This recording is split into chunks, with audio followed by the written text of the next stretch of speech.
तर आता इथपर्यंत आपण पोहोचलो होतो आणि 4 डेफिनेशन्स आपल्या बघून झाल्या होत्या. Thinking humanly, acting humanly, thinking rationally आणि ॲक्टिंग रॅशनली असं 4 डेफिनेशन्स आपण बघितल्या होत्या आणि आता आपण कॉम्पोनंट्सकडे वळतोय.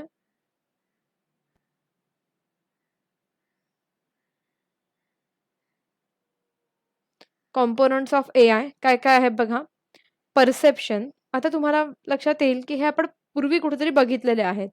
कुठे बघितलेले आहेत? म्हणून मी जे म्हटलं ना, की वही चाळणं महत्त्वाचं. ते का? कारण प्रत्येक पॉइंटच्या अंडर नेमकं म्हणजे कोणत्या पॉइंटच्या अंडर काय-काय आपल्याला लिहायचंय, हे जर तुम्ही हेडिंग लक्षात ठेवू शकलात, तर तुम्हाला ह्याचं आन्सर्स लिहिणं जास्त सोपं होईल. कारण आर्टिफिशियल इंटेलिजन्स ही एक पूर्ण होल कन्सेप्ट आहे. त्याच्यामध्ये आतमध्ये छोट्या-छोट्या गोष्टी बऱ्याच वेगवेगळ्या आहेत, डिटेल्स बऱ्याच वेगवेगळ्या आहेत. पण बघायला गेलं तर एआय हा एक पूर्ण असा एम्बेडेड सब्जेक्ट आहे, एकत्र सब्जेक्ट आहे. ज्यामुळे क्वेशन आल्यानंतर तुम्ही कन्फ्यूज होऊ शकता, की अरे ह्याच्या अंडर मी नेमकं काय लिहायचंय? मगाच्या क्वेशनमध्ये पण मी तेच लिहिलंय, इथे पण परत तेच लिहायचं का? आणि म्हणून जे स्लाईट डिफरन्सेस आहेत, ते लक्षात ठेवण्यासाठी सतत तुम्ही नोट्स ज्या आहेत, नोट्स म्हणजे अगदी डिटेलमध्ये नव्हे, जस्ट पॉइंट्स जे आहेत, ते तुम्ही हायलाइट करून ठेवलेत कुठे किंवा फक्त पॉइंट्सची नावं लिहत गेलात आणि ते जर तुम्ही सतत नजरेखालनं घालत राहिलात, तर तुम्हाला उपयोगाला पडेल. आता कॉम्पोनंट्स मी वाचते आणि मग मला हे पूर्वी कुठे येऊन गेले ते तुम्ही सांगा कोणीतरी. Components of AI, perception, knowledge representation, learning, reasoning, problem solving आणि नॅचरल लँग्वेज प्रोसेसिंग. आता ह्याच्यात तुम्हाला 6 पॉइंट्स दिसतात. पण ह्यातलेच काही 3 किंवा 4 पॉइंट्स आपले ऑलरेडी काही ठिकाणी होऊन गेलेले आहेत. जस्ट ह्याच्या आधीचा एक पॉइंट होता त्याच्या अंडर येऊन गेलेले आहेत. तर मला चॅट बॉक्समध्ये तुम्ही टाइप करून सांगा, की कोणत्या पॉइंटच्या अंडर आपण हे सेम बघितलेले आहेत components. Learning, reasoning, decision making आणि प्रॉब्लेम सॉल्व्हिंग असे ते 4 म्हणून आपण बघितले होते. कशाच्या अंडर आपण ते बघितले होते किंवा कोणत्या क्वेशनचा आन्सर म्हणून ते आपण बघितले होते.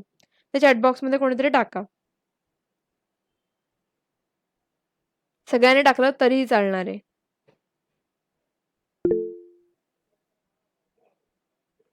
बरोबर आहे. अमीनाने बरोबर उत्तर दिलंय. Intelligence. What do you mean by intelligence? Intelligence म्हणजे काय? ह्याच्या अंडर आपण ह्याच्यातले 4 पॉइंट्स बघितले होते. ते कोणकोणते होते? लर्निंग, इंटेलिजन्स, बुद्धिमत्ता म्हणजे काय? तर लर्निंग, रिझनिंग, डिसिजन मेकिंग आणि प्रॉब्लेम सॉल्व्हिंग असं म्हणून आपण ते बघितलं होतं. आता तोच इंटेलिजन्स आहे ना, तो आपल्याला काय करायचा आहे? तो आर्टिफिशियली वापरायचा आहे. आर्टिफिशियली आपल्याला कॉम्प्युटरला तो इंटेलिजन्स द्यायचा आहे. म्हणजे अर्थातच इंटेलिजन्सची जी डेफिनिशन आहे, ह्युमनच्या बाबतीमधली, माणसाच्या बाबतीमधली, ती इथे केव्हाही फॉलो होणारच आहे. आणि म्हणून त्याच्यातले जे पॉइंट्स होते, ते इथे काय होतात? रिपीट होतात. आता कॉम्पोनंट्स ऑफ एआय ज्या गोष्टींमुळे, ज्या कॉम्पोनंट्समुळे आपलं आर्टिफिशियल इंटेलिजन्स बनतं, हे सगळं आपल्याला त्या ठिकाणी गरजेचं असतं. त्या सगळ्या गोष्टी म्हणजे कोणत्या? एखादं मशीन जर आपल्याला आर्टिफिशियल इंटेलिजंट बनवायचं असेल, तर नेमक्या गरजेच्या असलेल्या गोष्टी कोणत्या? म्हणजेच कॉम्पोनंट्स ऑफ एआय कोणते? सगळ्यात पहिलं परसेप्शन. डिटेलमध्ये आपण बघणारच आहोत परसेप्शन म्हणजे काय? नॉलेज रिप्रेझेंटेशन म्हणजे काय? काही ठिकाणी रिपिटेशन सुद्धा होईल, कारण लर्निंग, रिझनिंग हे पॉइंट सेम आहेत. पण परसेप्शन, नॉलेज रिप्रेझेंटेशन एक मिनिट हां, कोणीतरी आलंय तेवढ्यात परत.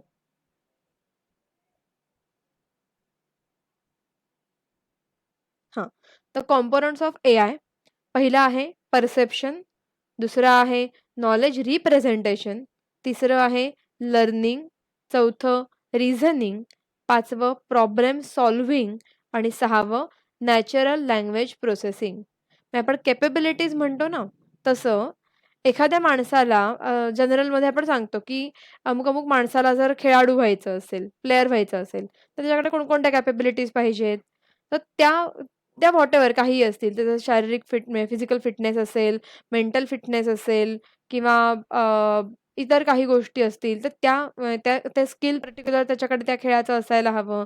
त्या किंवा त्या ज्या ठिकाणी तो राहतोय तिथे त्याचं ट्रेनिंग अवेलेबल असायला हवं. हे जस्ट एक एक्झाम्पल म्हणून मी का सांगतेय, तर एखाद्या माणसाला प्लेयर होण्यासाठी त्याच्याकडे कोणकोणत्या कॅपेबिलिटीज, कोणकोणत्या फॅसिलिटीज त्याला अवेलेबल लागतील, असं आपण एक एक्झाम्पल घेतलं आणि त्या कोणकोणत्या लागतील ते आपण सांगितलं. तसं एखाद्या मशीनला आर्टिफिशियली इंटेलिजंट बनवण्यासाठी तो एआयचं मशीन आहे, तो रोबोट आहे, तो इंटेलिजंट एजंट आहे, असं त्याला म्हणण्यासाठी त्याच्याकडे कोणकोणत्या कॅपेबिलिटीज असल्या पाहिजेत, त्यांना काय-काय करता आलं पाहिजे, त्याच्यामध्ये कोणकोणते कॉम्पोनंट्स असले पाहिजेत, तर ते कॉम्पोनंट्स आहेत perception, knowledge representation, learning, reasoning, problem solving आणि नॅचरल लँग्वेज प्रोसेसिंग असे एकूण 6 कॉम्पोनंट्स जर एखाद्या मशीनकडे, एखाद्या रोबोटमध्ये, एखाद्या सॉफ्टवेअरमध्ये आपण एम्बेड करू शकलो, त्याला ते कॅपेबिलिटीज देऊ शकलो, तर त्याला आपण काय म्हणू शकतो, तर ते आर्टिफिशियली इंटेलिजंट असं मशीन आहे किंवा तो इंटेलिजंट रोबोट आहे. सो आता एक-एक पॉइंट आपण बघत जाऊया. परसेप्शन म्हणजे काय? आता परसेप्शन एखादी गोष्ट आपण परसीव्ह करतो, समजून घेतो, जाणून घेतो. म्हणजेच काय? तर आपण ते इन ऑर्डर इथेच बघूया आपण. In order to work in the environment. आपल्याला जर एखाद्या ठिकाणी काम करायचं असेल, तर तिथल्या सगळ्या गोष्टी आपण परसीव्ह करून घेतो. म्हणजे काय? तर त्याचं रिअल लाईफमध्ये एक्झाम्पल आपल्याला देता येईल. तुम्ही जेव्हा परीक्षेला जाता, परीक्षेला गेल्यानंतर डायरेक्टली जाऊन आपण बसतो आणि पेपर द्यायला सुरुवात करतो का रे? नाही करत आपण असं. तर परीक्षेला आपला वर्ग वेगवेगळा असू शकतो. आतापर्यंत तुम्ही वेगवेगळ्या वर्गांमध्ये वेगवेगळ्या ठिकाणी तुमचे नंबर्स आले असतील. मग आपण आधी परीक्षेच्या इथे गेल्यानंतर सेंटरला गेल्यानंतर आधी बाहेर आपला वर्ग कोणता आहे, ते आधी आपल्याला बघावं लागतं. आपल्या नंबरनुसार आपल्याला आपला वर्ग सर्च करायला लागतो. त्यानंतर आपण त्या एक्झाम हॉलमध्ये तो एक्झाम हॉल शोधून त्या एक्झाम हॉलमध्ये जातो. ते सुद्धा डायरेक्ट एंटर करत नाही. तर कुठे तो एक्झाम हॉल आहे, आजूबाजूला काय आहे किंवा बाहेर कोणी बॅगा ठेवलेल्या आहेत का, हे सगळं आपण बघत असतो, परसीव्ह करत असतो. यालाच परसेप्शन असं म्हणतात. ह्या गोष्टी आपण परसीव्ह करतो आणि मग आपण परीक्षा हॉलमध्ये एंटर करतो. एंटर केल्यानंतर सुद्धा आधी आपण बॅग बाहेर ठेवून येत नाही. तर पुन्हा आपण काहीतरी गोष्ट परसीव्ह करतो. काय परसीव्ह करतो? की बाकीची मुलं आलेली आहेत का? जे कोणी आपले एक्झामिनर आहेत ते तिथे आले, सुपरवायझर आहेत ते आलेले आहेत का? तर ते पण आलेले असतील तर मात्र आपलं बिहेवियर वेगळं असतं परसीव्ह केल्यानंतर.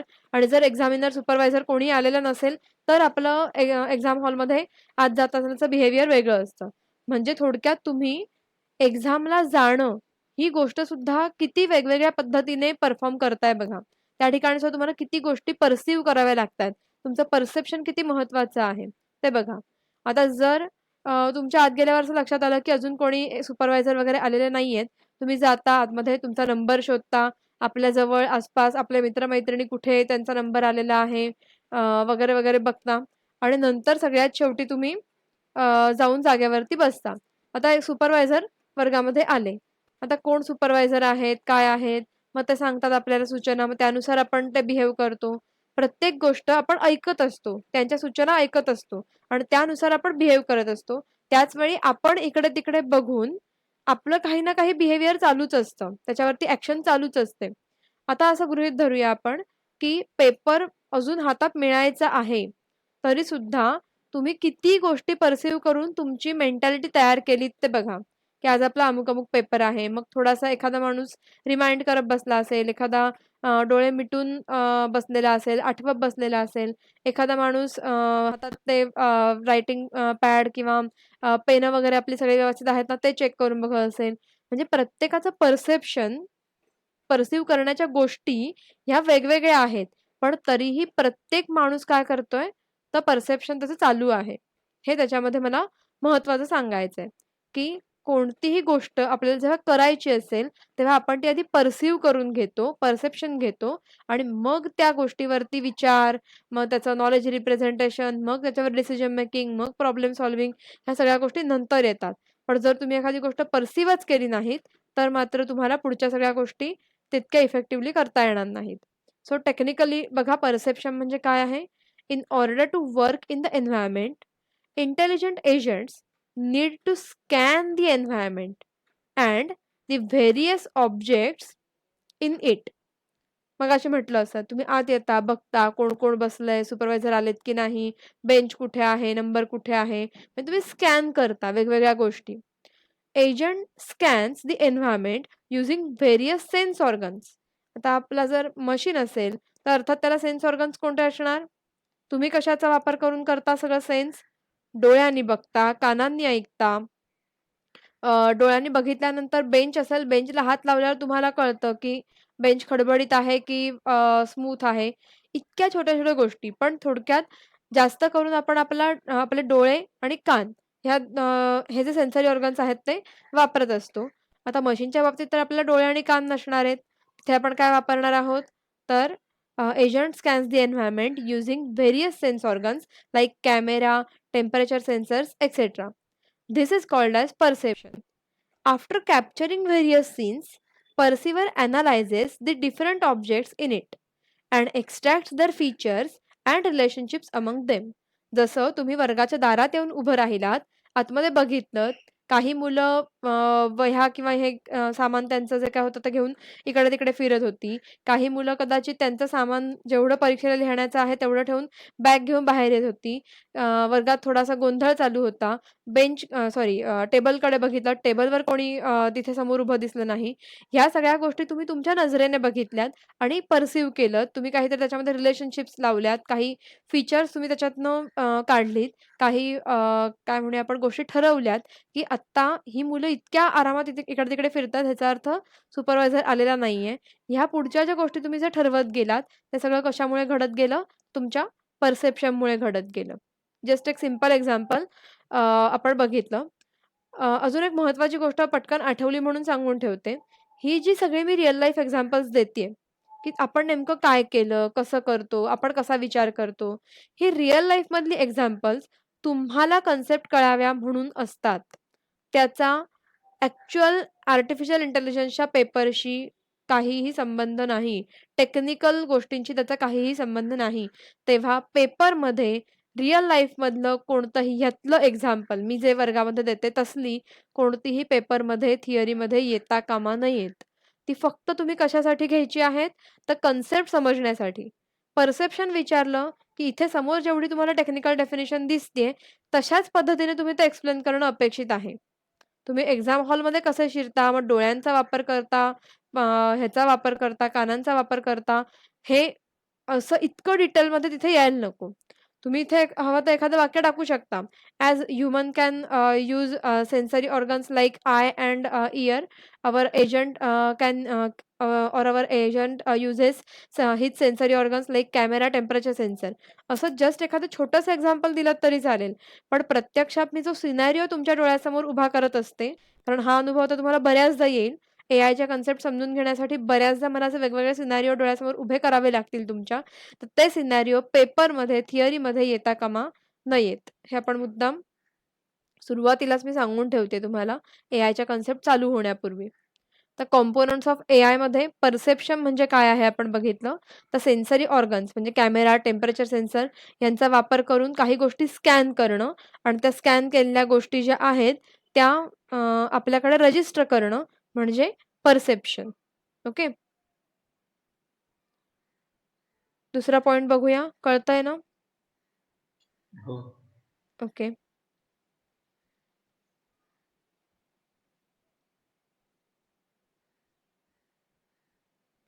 परसेप्शन झालं. आता पुढचा पॉइंट आहे नॉलेज रिप्रेझेंटेशन. आता जे तुम्ही बघितलत सिनारिओ पुन्हा रिअल लाईफ एक्झाम्पलमध्ये मी जाते. जे तुम्ही बघितलत दरवाजामध्ये उभं राहून म्हणा किंवा आत जाऊन म्हणा, ते सगळं तुमच्या मेंदूमध्ये ऑटोमॅटिक स्टोअर होतंय. ते काही कायमस्वरूपी स्टोअर होणार नाहीये. का? तुम्ही अगदी हां, आता मला लक्षात ठेवायचंय हां, कोण कोणत्या ठिकाणी उभा आहे, कोण काय करतोय. परीक्षेमध्ये हे विचारलं जाणार नाहीये कारण. एक्झाम्पल म्हणून सांगते फक्त. जे तुम्ही आत्ता बघताय, ते जस्ट बाय फ्लूक तुमच्या जेवढं डोक्यात राहील, जेवढं तुमच्या लक्षात राहील, तेवढं राहू दे. अदरवाईज बाकी सगळ्या गोष्टी तुम्ही मुद्दाम स्टोअर करत राहणार नाही आहात. पण काही गोष्टी म्हणजे हे समोर जे अखंड चित्र तुम्ही बघितलत, की अमुक 50 मुलं वर्गामध्ये होती. 50 जण प्रत्येक जण काय-काय करत होता. हे इतकं डिटेलमध्ये नोटीस करण्याची तुम्हाला गरज वाटली नाही. का गरज वाटली नाही? कारण तुम्ही पर्सीव्ह केलत संपूर्ण चित्र. पण तरीही सगळंच्या सगळं रजिस्टर करण्याची तुम्हाला गरज नव्हती. मग तुम्ही ह्या सगळ्यामधनं काय रिझल्टंट काढलात? काय कन्क्लुजन काढलत? ही मुलं गोंधळ करताना दिसतायत. अमुक एक मुलगा कोणतरी अनोळखी आहे, तो काहीतरी पेपर ह्याच्यामध्ये वाचतोय. दुसरी एक मुलगी काहीतरी इकडे-तिकडे फिरतीये. ह्या सगळ्या गोष्टींवरनं किंवा अमुक एक कोणतरी ओळखीचा मुलगा आहे, तो तुम्हाला दिसला. तुम्ही त्याच्याशी बोलू शकता, बोलायला जाऊ शकता. तर हे सगळं जे चित्र आहे ह्याच्यावरनं तुम्ही एवढीच गोष्ट एक रजिस्टर केलीत किंवा ह्या गोष्टींवरनं तुम्ही एक रिझल्ट काय म्हणूया आपण निर्णय घेतलात मनातल्या मनात, की हे असं-असं दिसतंय चित्र, ह्याचा अर्थ काय? माझा रिझल्ट काय? किंवा माझा निर्णय काय? तर सुपरवायझर वर्गात आलेला नाही. एवढीच गोष्ट तुम्ही तुमच्या डोक्यात रजिस्टर केलीत, की अजून सुपरवायझर आलेला नाही आणि मग तुम्ही तुमचं पुढचं बिहेवियर ठरवणार. बरोबर आहे ना? सो आपण जे काही पर्सीव्ह केलेलं असतं, 50 मुलं काय करत होती ते तुम्ही बघितलं होतं. टेबलकडे तुम्ही बघितलं होतं. मुलांनी बॅगा कुठे ठेवलेल्या आहेत ते तुम्ही बघितलेलं होतं. पण तरी सगळ्याच्या सगळ्या गोष्टी तुम्ही डोक्यात फिक्स करत राहिल्या नाहीत. जेवढ्या तुम्हाला गरजेच्या वाटल्या, त्या पर्सीव्ह केलेल्या 100 1000 पैकी ज्या गोष्टी तुम्हाला गरजेच्या होत्या काहीतरी निर्णय घेण्यासाठी, काहीतरी ॲक्शन घेण्यासाठी, तेवढ्या फक्त तुम्ही काय करणार आहात, तुमच्या डोक्यामध्ये रजिस्टर करणार आहात. बाकीची तुमची मेमरी तुम्ही सगळ्या गोष्टी रजिस्टर करण्यामध्ये फुकट घालवणार नाही आहात. बरोबर आहे? मग आता ज्या गोष्टी तुम्ही रजिस्टर करताय डोक्यामध्ये, म्हणजेच तुम्ही काय करताय? तर तुम्हाला ह्या सगळ्या परसेप्शनमधून जे काही गोष्टी कळल्या, त्या तुम्ही तुमच्याकडे नॉलेज जे नॉलेज तुम्हाला मिळालं, ते तुम्ही तुमच्याकडे रिप्रेझेंट करता. आता आपण ह्युमन आहोत, त्यामुळे आपल्याला मुद्दाम हां, हे मला रजिस्टर करायचंय हां, हे मला लक्षात ठेवायचंय हां, असं आपल्याला म्हणावं लागत नाही. वेगळी काही ॲक्शन घ्यावी लागत नाही. कारण आपला ब्रेन आपल्यासाठी सगळं ऑटोमॅटिक करत असतो. पण मशीनला मात्र ह्याच्यामधल्या कोणत्या गोष्टी त्याने बघायच्या आहेत, कोणत्या गोष्टी त्याने रजिस्टर करायच्या आहेत, कोणत्या नाही करायच्या आहेत, इतकं सगळं आपल्याला त्याला सांगायचं आहे, शिकवायचं आहे. मग आता जे काही त्याने बघितलेलं आहे, जे काही त्याने पर्सीव्ह केलेलं आहे त्या पर्सीव्ह केलेल्या गोष्टींपैकी ज्या त्याने ठेवणं गरजेचं आहे, जे त्याने रजिस्टर करणं गरजेचं आहे, त्याचं नॉलेज त्याला आता काय करावं लागेल? स्वतःकडे स्टोअर करावं लागेल. म्हणजेच त्याला नॉलेज रिप्रेझेंटेशन करावं लागेल. मग आता हे नॉलेज रिप्रेझेंटेशन म्हणजे काय आहे बघा? The information obtained from environment through sensors may not be in the format required. Just त्याने बघितलंय, कॅमेरामध्ये काहीतरी आलंय त्याच्या. पण ते फॉर्मॅटमध्ये नाहीये. ज्या फॉर्मॅटमध्ये असलं तर तो डिसिजन घेऊ शकतो. त्या फॉर्मॅटमध्ये ते नाहीये आणि म्हणून तो आता काय करणार आहे? पुढचं काम करणार आहे. Okay. The information obtained from the environment through sensors may not be in the format required by the system. Hence, it need to be represented in standard formats for further processing. पुढच्या प्रोसेसिंगसाठी ते काही standard फॉर्मॅटमध्ये आपल्याला ठेवावं लागेल. आता further processing म्हणजे काय? Like learning various patterns, deducing inference, comparing with past objects etcetera. त्याला पुढे जी ॲक्शन घ्यायची आहे, त्याला जे काम करायचं आहे, जे प्रोसेसिंग करायचं आहे, त्याच्यावर डिपेंड कोणतं नॉलेज कोणत्या फॉर्मॅटमध्ये स्टोअर करायचं हे आता तो ठरवतोय आणि त्या फॉर्मॅटमध्ये आता ते नॉलेज तो स्टोअर करेल. मग ते प्रोसेसिंग कशा पद्धतीचं असू शकेल? काय करायला लागू शकतं? तर like learning various patterns, deducing inference कदाचित त्याला त्याच्यामधनं काहीतरी पॅटर्न शोधून काढायचे असतील, कदाचित काहीतरी इन्फरन्स काढायचा असेल, तर्क लावायचा असेल, कदाचित पूर्वीचे जे काही ऑब्जेक्ट्स आहेत त्याच्याबरोबर काहीतरी कंपॅरिझन करायचं असेल, काहीही प्रोसेसिंग त्याला करायचं असू शकतं. So there are various knowledge representation techniques like propositional logic and first order logic. आता हे 2 टाइप्स आहेत लॉजिकचे, propositional logic and first order logic. आता ह्या प्रेपोझिशनल लॉजिक आणि फर्स्ट ऑर्डर लॉजिकवरती आपल्याला पूर्ण एक-एक चॅप्टर बघायचंय. कारण आपल्याला माहीत असलेल्या फॅक्ट्स ह्या प्रेपोझिशनल लॉजिकमध्ये कशा रिप्रेझेंट करायच्या? कारण नॉलेज रिप्रेझेंट करायला शिकवायचंय ना आपल्याला आर्टिफिशियली इंटेलिजंट एजंटला, आपल्या मशीनला आपल्याला शिकवायचंय. सो आपण प्रिपोझिशनल लॉजिक आणि फर्स्ट ऑर्डर लॉजिक हे दोन्ही कन्सेप्ट्स पूर्ण डिटेलमध्ये एकेका चॅप्टरमध्ये बघणार आहोत. पण इथे तुम्ही एवढंच लक्षात ठेवा, की आपल्याला जे काही बऱ्याच गोष्टी आपण बघितल्या, बऱ्याच गोष्टी आपण पर्सीव्ह केल्या, त्याच्यापैकी फक्त महत्त्वाच्या गोष्टी ज्या आपल्याला फर्दर प्रोसेसिंगसाठी, पुढचा निर्णय घेण्यासाठी महत्त्वाच्या आहेत, तेवढ्या फक्त आपण काय करतोय? स्टोअर करतोय. आणि स्टोअर म्हणजे कशाही स्टोअर करून चालणार नाहीत. तर एक स्टँडर्ड फॉर्मॅट आपला ठरलेला असेल, की काय प्रोसेसिंग करायचं त्यानुसार कोणत्या फॉर्मॅटमध्ये ती गोष्ट स्टोअर करायची. त्याच फॉर्मॅटमध्ये आपल्याला त्या स्टोअर कराव्या लागणार आहेत. ओके. तर पुढचा पॉइंट आता बघूया ना, लर्निंग.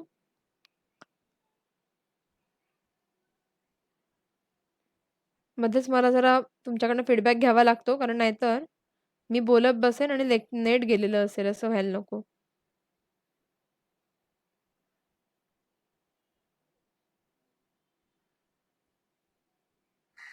येतंय ना ऐकू? हो हो येतंय. येतंय. हां, कळतंय हो ना मॅम. आणि? हो. ओके. तर पुढचा पॉइंट लर्निंग. काय-काय बघितलं आपण? पर्सीव्ह केलं आपण आणि जे पर्सीव्ह केलेलं आहे ते रिप्रेझेंट केलं. आणि आता नुसतंच रिप्रेझेंट करून, स्टोअर करून आपल्याला पुरणार नाहीये. तर त्याचं लर्निंग आपल्याला केलं पाहिजे. बरोबर? लर्निंग म्हणजे काय? त्याच्यातनं काहीतरी आपल्याला नुसतंच स्टोरेज नाही. मग बऱ्याच गोष्टी आपण बघतो. पण आपण म्हणतो ना, की मी बघितलं, पण मी नोटीस नाही केलं. वर्गात आल्याबरोबर 50 मुलं समोर त्याला दिसली. पण 50च्या 50 मुलांना आपण नोटीस करू शकतो का? तर नाही. आपण त्यांच्याकडे बघतो, पण आपण त्यांना नोटीस नाही करू शकत. सो हे जे नोटीस करणं आहे, की अरे हां, आपण एखाद्या पर्टिक्युलर मित्राला किंवा मैत्रिणीला शोधत असू, की अरे हां, हा कुठे बसलाय, ह्याचा नंबर कुठे आलाय. तर तुम्ही त्या 50 मुलांमध्ये फक्त काय करणार, तुमच्याही नकळत तुमच्या मित्राचा असलेला चेहरा त्या प्रत्येक 50 चेहऱ्यांबरोबर तुम्ही तुमच्या नकळत कंपेअर करता आणि कंपेअर केल्यानंतर जेव्हा तुम्हाला एक चेहरा मॅच होतो तुमच्या मित्राच्या चेहऱ्याशी, जो तुमच्या डोक्यामध्ये तुमच्या मित्राचा चेहरा स्टोअर असतो, त्या चेहऱ्याशी जेव्हा तिथला एक चेहरा मॅच होतो, तेव्हा तुम्ही ते रजिस्टर करता. तेव्हा तुम्ही ते नोटीस करता, की "अरे हां, मित्र आहे हां इथे." आणि मग तुम्हाला जर त्याच्याशी काही बोलायला जायचं असेल, तुम्ही त्याच्याशी बोलायला जाता.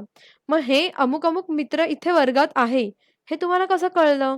कशामुळे तुम्ही हे लर्निंग करू शकलात? तर आधी तुम्ही पर्सीव्ह केलत वर्गात कोण-कोण आहे.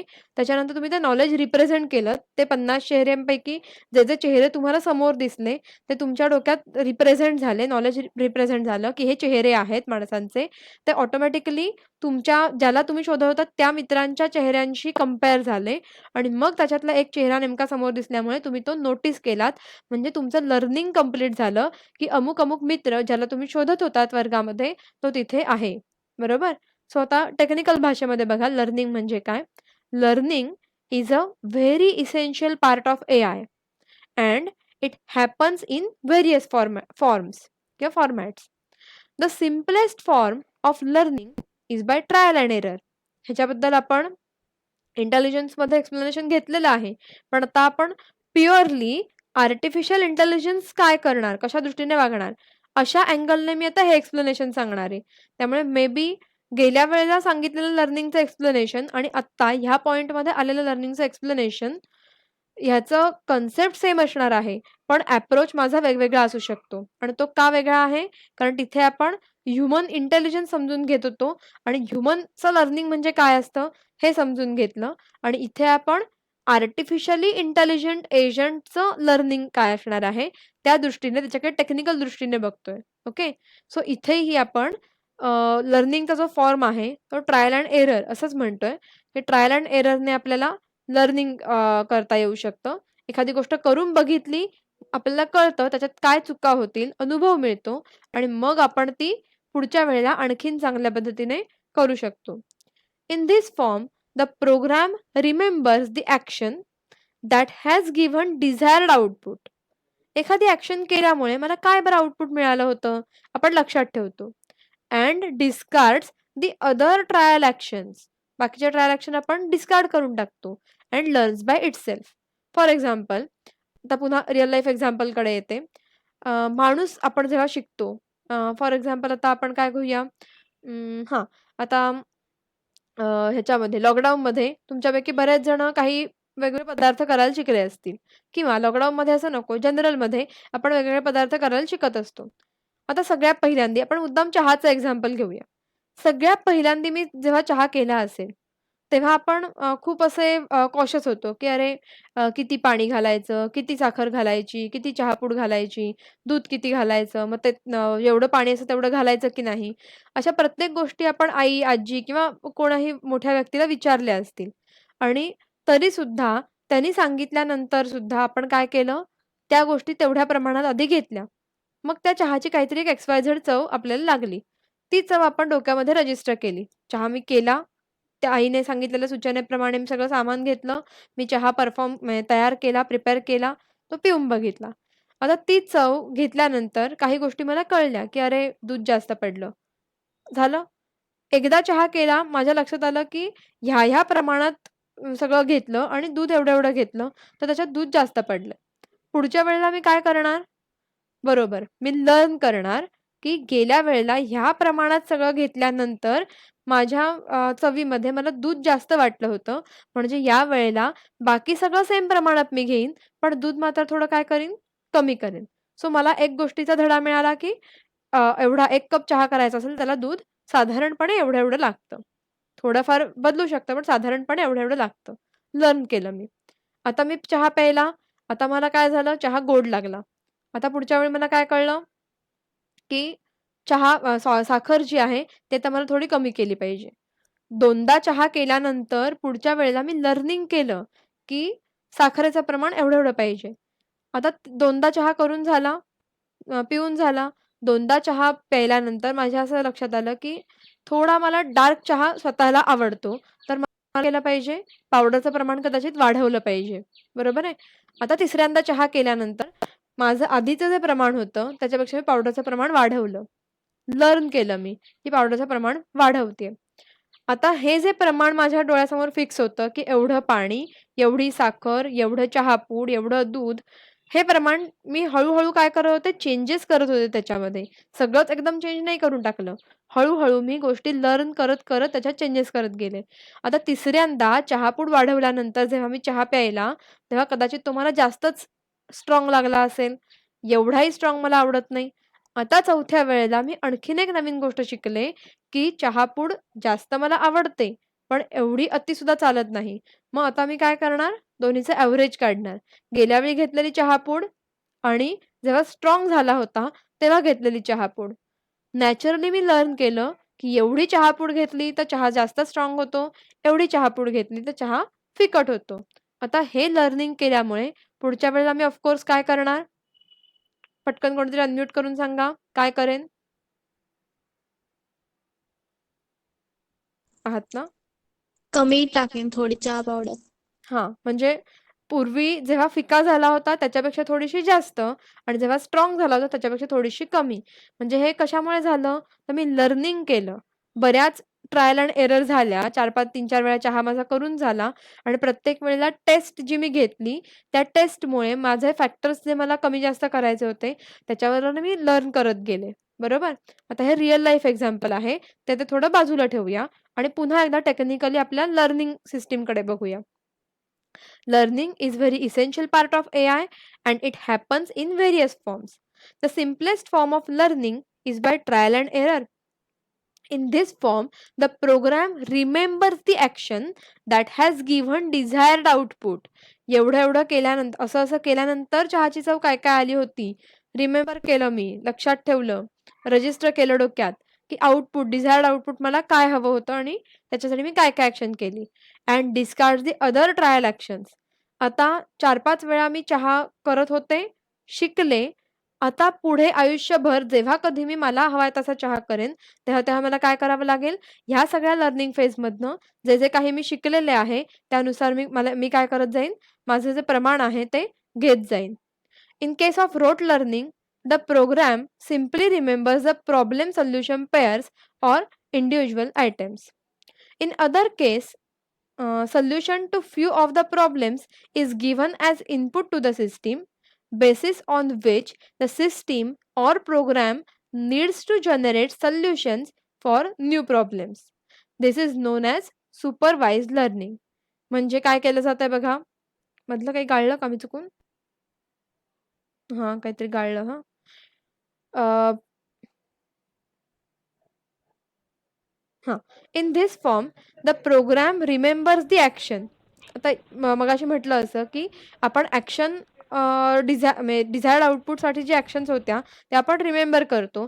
इतर ट्रायल एंड एररच्या ज्या ॲक्शन्स होत्या, त्या आपण काढून टाकल्या.